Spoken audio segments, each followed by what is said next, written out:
There's the adage, a win is a win. That was much more than that.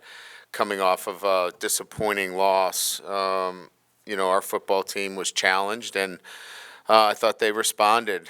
We got down big and, outscored our opponent after getting down 22-7, 42-17 on the road in a very difficult environment.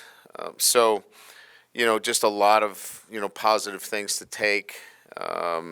Just the resiliency, the grit of our football team. We improved in some areas. There's room for a lot of improvement in others. The offense continues to, do some great things. Jaden Daniel was named the SEC Player of the Week again for the third time in 4 weeks.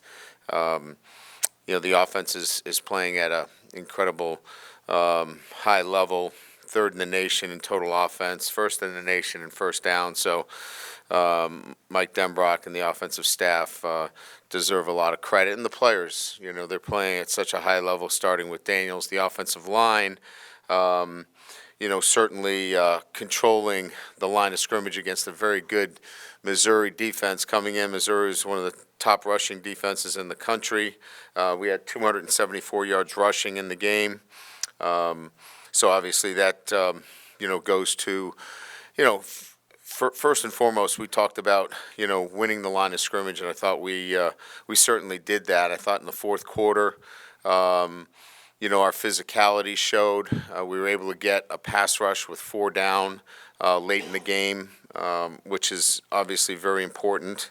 And then, some superlatives, Emory Jones was named the SEC Offensive Lineman of the Week. I thought he played outstanding, showed great poise when there were some personal foul penalties out there. He again was outstanding, but again showed incredible poise.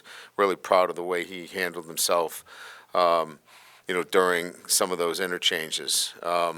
Logan Diggs is number 2 in the SEC in rushing, so we're getting great balance with Brian Thomas leading the country in receptions, touchdown receptions, and Neighbors number 2 in the nation in yards. So great balance offensively. Defensively, came up with a couple of key turnovers, a couple of interceptions, which I think certainly bolstered that group, and had some really big performances.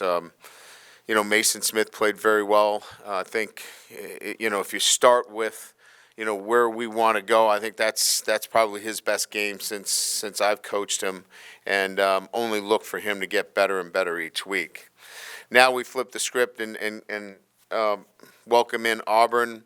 Hugh Freeze is an outstanding football coach. This is well-coached football team. He's taken the personnel and he's fit, what they need to do with the personnel. And this is a team that's going to run the football, play physical, really well-coached on defense. The offense is going to run around, Peyton Thorne and Hunter, the running back. But certainly, have shown that they can beat anybody. It was a 20-20 game late against Georgia.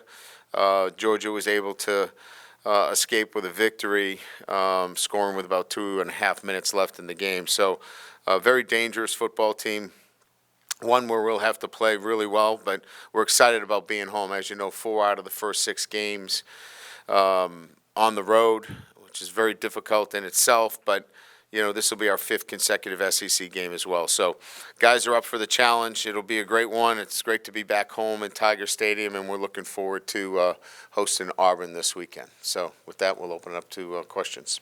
Brian, up here. Kind of continuing that theme, can you speak to the challenges that you've faced so far, maybe that have been out of your control, whether that be scheduling, the style of offenses you've played, and where you've played these games, and how it looks a little different on the back half of the schedule?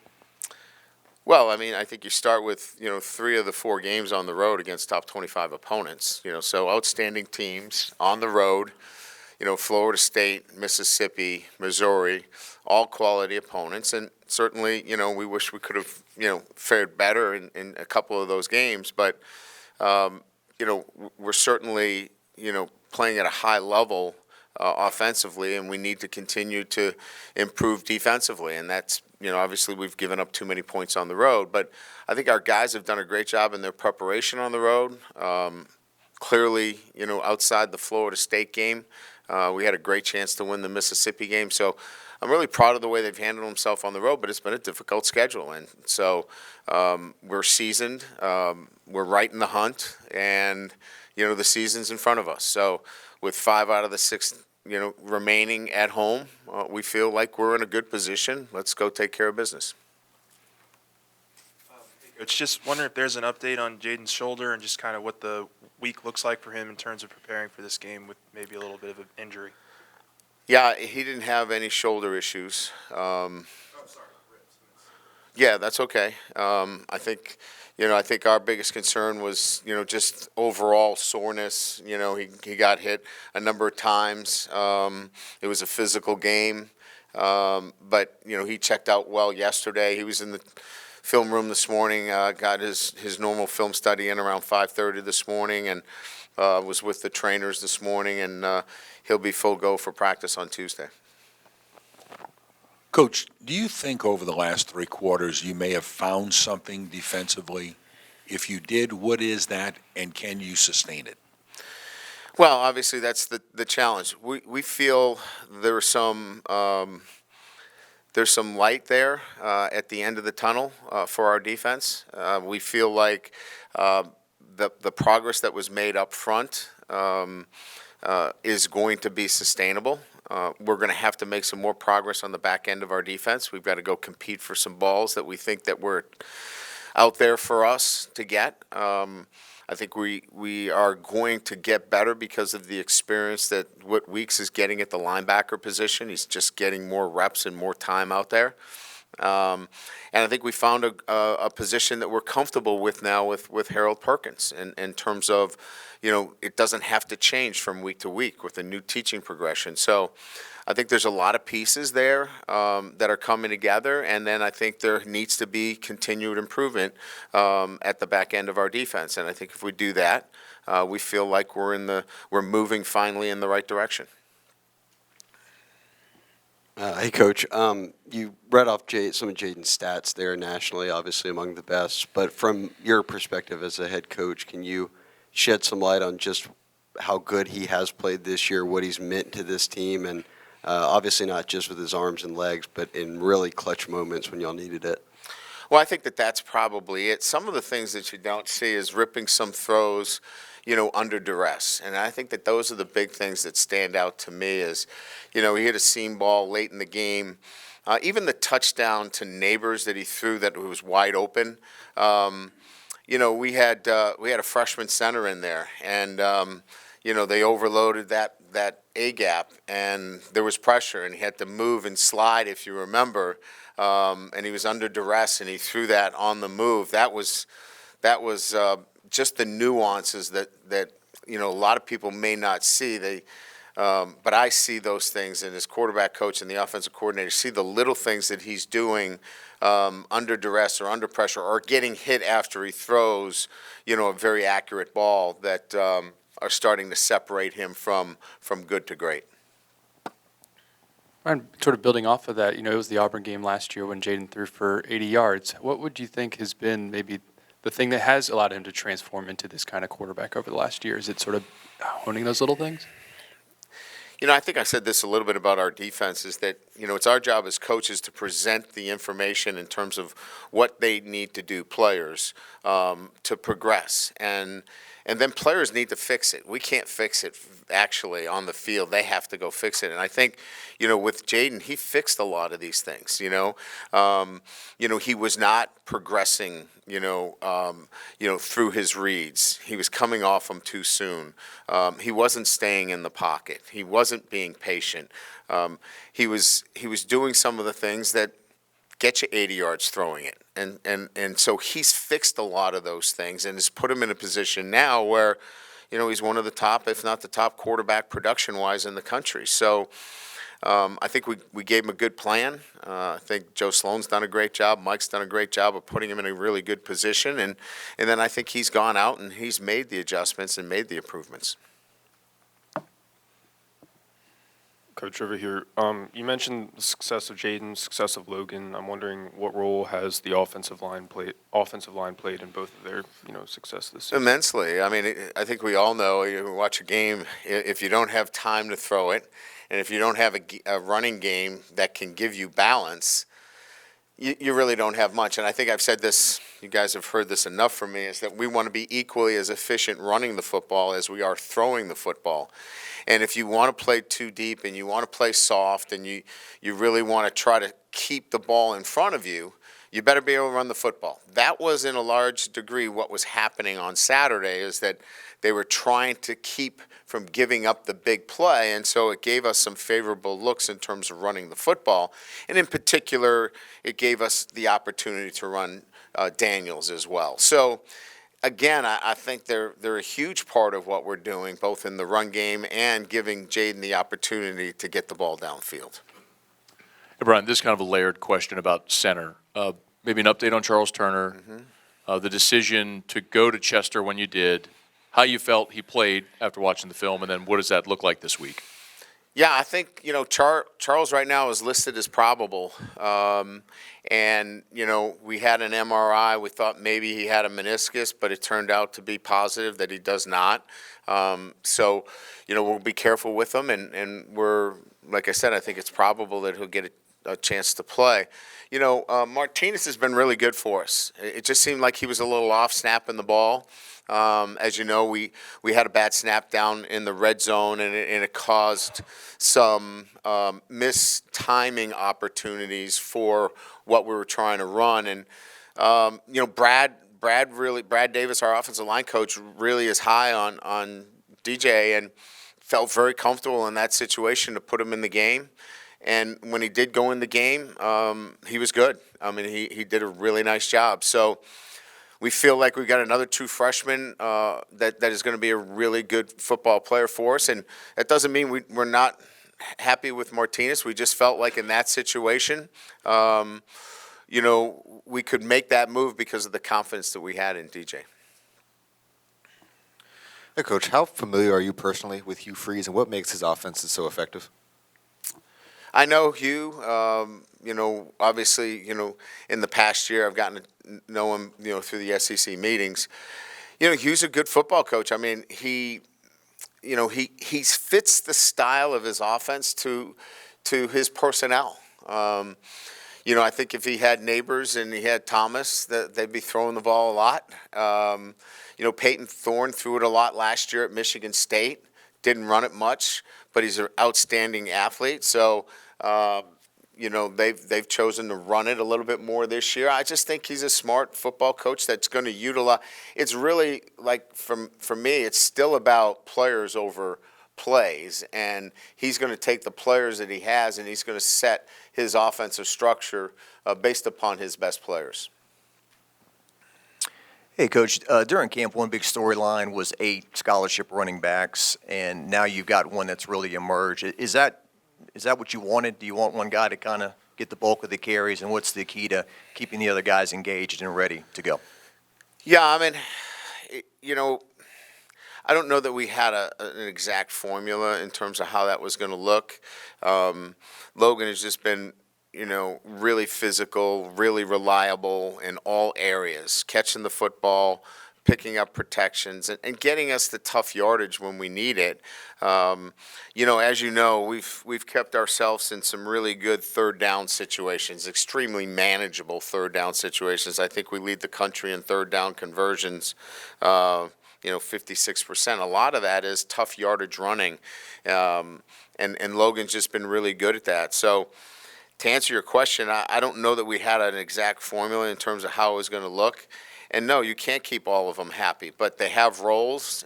They want to be part of our football team, and we'll just have to see where it goes as the season progresses. Coach, Ryan Yates got more extended snaps this weekend. Just what did you see from him and how he continues to develop? The next man in, it's the next man up.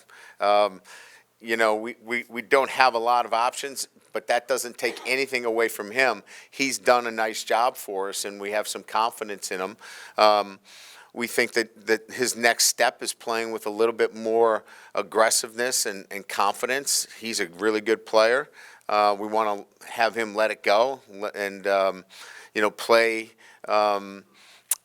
maybe a little bit on the edge a little bit more. I mean, he doesn't want to make a mistake, and I told him, I said, it's okay, just go play. But he's a young player, and he wants to be, perfect. And it's nice to have a true freshman in there that is so conscious about all the little things. But I think he's just got to go play and let it happen. But he's the next man up in the nickel situation for us. Hey, Coach, over here. So some of the calls near the goal line during the game, as far as from the official standpoint, I believe there was a false start before the touchdown. And Do you want to get me in trouble? Is that it? I mean, basically, what were your thoughts on some of those calls?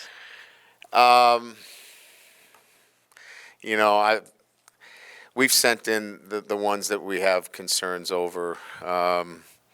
It just seems that it's hard for us to see how those are missed, but maybe the officials look at me and say, how can you not stop outside zone? So I mean, maybe they look at the same way. I don't know, so maybe I got to put myself in their shoes, but you would think you could see a guy that's right in front of you moving, but I guess not. Brian, Malik is such a known commodity, but he still finds ways to make plays for your team. And I think in the past you've described him as having a good sense of space or awareness of space. What is it that still enables him to be as special as he has been? Yeah, I think that's a good observation. One of the unique qualities of both of our receivers, and I would put Kylin in that as well, is their ability to make the first man miss. There are so many receivers that I've coached that they catch the ball and they're tackled. Malik, as well as BT and Kylin, they make you miss. And I think great vision, the ability to know when to get down, the ability to turn it upfield. The great players just have that sense and awareness of people around them. I'd like to say it's coaching. It has nothing to do with coaching. It's just his innate ability to sense and feel and make the kind of plays necessary to make them explosive. Right here, Coach. One of your freshman safeties, Kylin Jackson, what kind of progress have you seen from him? We just haven't talked or seen him much so far this year. He's tying his shoes. He's got that down. We've got him taking off his gold chain in pregame. That was good. He thought that would be a good idea to wear that out in pregame, and we didn't think that would be a great idea. So you can imagine by those two comments, he's coming along, but it's a process. He's a great kid. We really enjoy him, but this is a process. He's only been on a couple of trips. So I would say that, he's a guy that we want to keep moving forward, but he's young, and he is just figuring it out as we go. But I'd like for him, to continue to move forward, with an attention to the little things that are important, because he's got a lot of ability. His upside. Now that he's healthy, as you know, he's been fighting, a couple of surgeries, but he's got to keep growing. If he keeps growing and keeps moving in the right direction, you probably see him on the field by the end of the year. Brian, just injury report for this week? Yeah, so I would say that doubtful is Chris. That high ankle is probably got him doubtful right now. And I think probable is Omar. Probable is Charles Turner. Probable is Aaron Anderson. Those would be, I believe, the guys that were on the injury list that didn't dress last week. Is that correct? Is that it, Mike? I think that was everybody. And then you're talking about, Harold Perkins' position in particular. Is that something that was just the change after the Florida State game to get him outside, or is there more things that y'all have been doing in terms of settling that over the last couple We weeks? were in 3 down, so in our 3 down structure, we were moving them around because we didn't want them inside. So, we had some, different fronts that we were, playing. Now that we're in 4 down, we can really, designate his position as the Sam/nickel and play a little bit of a hybrid with him. His interception, he was really playing, a nickel position.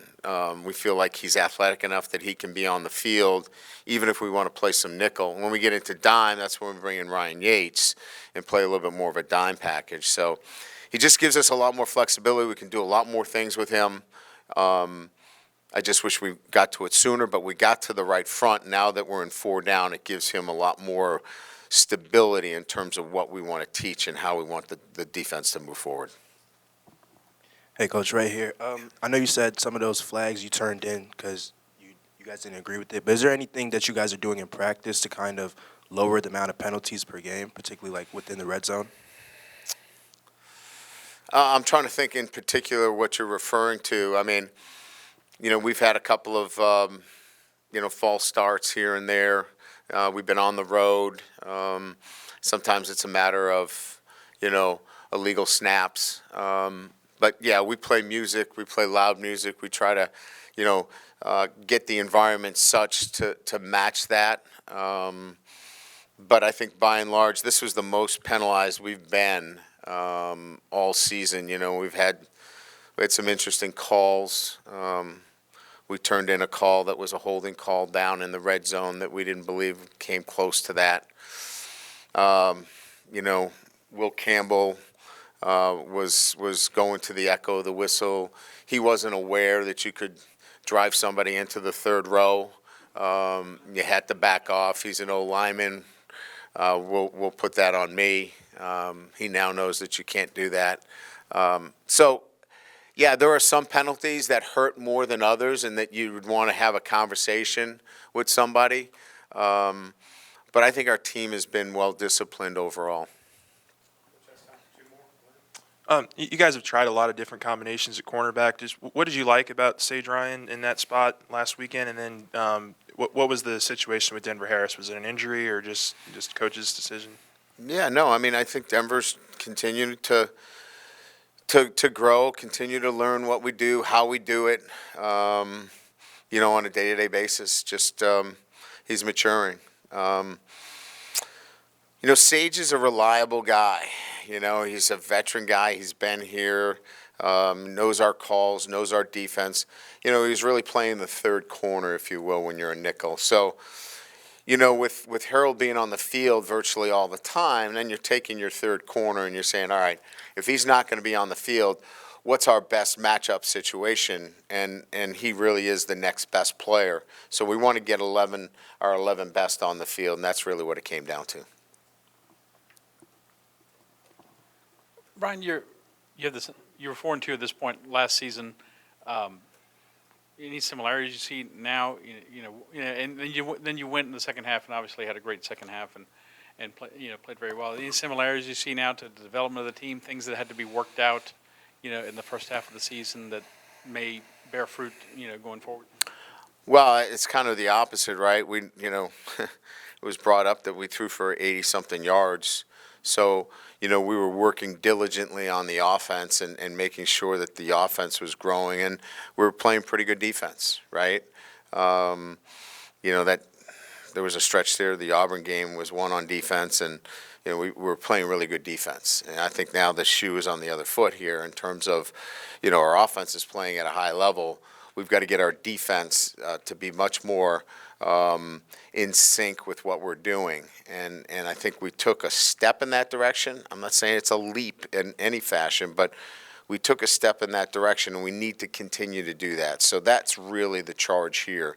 And still play complementary offense and defense and special teams. We got a big play from Jay Bramlett late in the game on that punt. That was a huge play that backs them up, and we get the interception. I mean, there were a lot of things that happened in the game where if we got an interception, our offense came back and scored a touchdown. or vice versa. They were complementing each other well, including special teams. We need more of that moving forward in the back end of this season. Thank you.